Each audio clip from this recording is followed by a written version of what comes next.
بسم اللہ الرحمن الرحیم۔ پیارے دوستو، السلام علیکم ورحمۃ اللہ وبرکاتہ۔ ایک بادشاہ کا غلام فرار ہو گیا۔ اس غلام کو ہر جگہ تلاش کیا گیا، لیکن وہ ایسا ہوشیار نکلا کہ کسی کے ہاتھ نہ آیا۔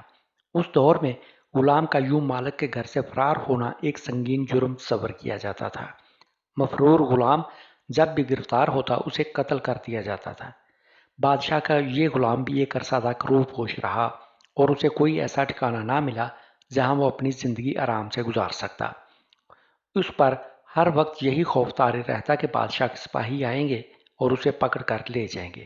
اس غلام نے اس بے سکونی سے نجات پانے کے لیے فیصلہ کیا کہ مجھے بادشاہ کی خدمت میں حاضر ہو کر اپنی اس غلطی کی معافی مانگنی چاہیے۔ شاید اس کے دل میں اللہ عز و جل رحم ڈال دے اور وہ مجھے معاف کر دے۔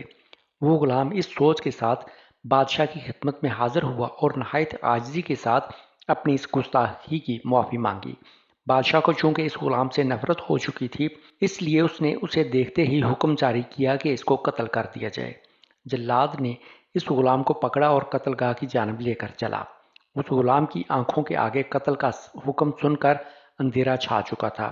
اسے یقین تھا کہ اب چند لمحوں بعد اس کا سر قلم کر دیا جائے گا۔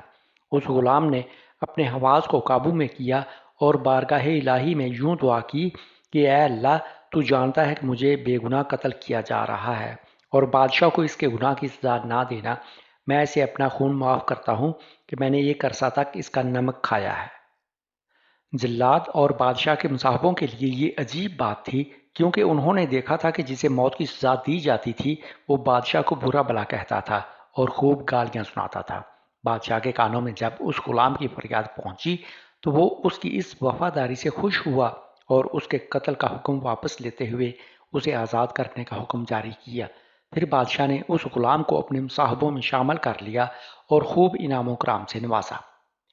حضرت شیخ سعدی رحمۃ اللہ علیہ اس حکایت میں ایک بادشاہ اور اس کے غلام کا قصہ بیان کر رہے ہیں۔ اور ایک بادشاہ کا غلام فرار ہو گیا، اور پھر جب وہ غلام بادشاہ کی خدمت میں دوبارہ حاضر ہوا تاکہ اپنی اس گستاخی کی معافی مانگ سکے تو بادشاہ نے اس کے قتل کا حکم جاری کر دیا۔ اس غلام نے اس موقع پر دیگر لوگوں کی طرح گالی گلوچ کی بجائے بادشاہ کے حق میں دعا کی، اور اس کی اس نرمی کی وجہ سے بادشاہ نے نہ صرف اسے معاف کر دیا بلکہ اسے انعام و کرام سے بھی نوازا۔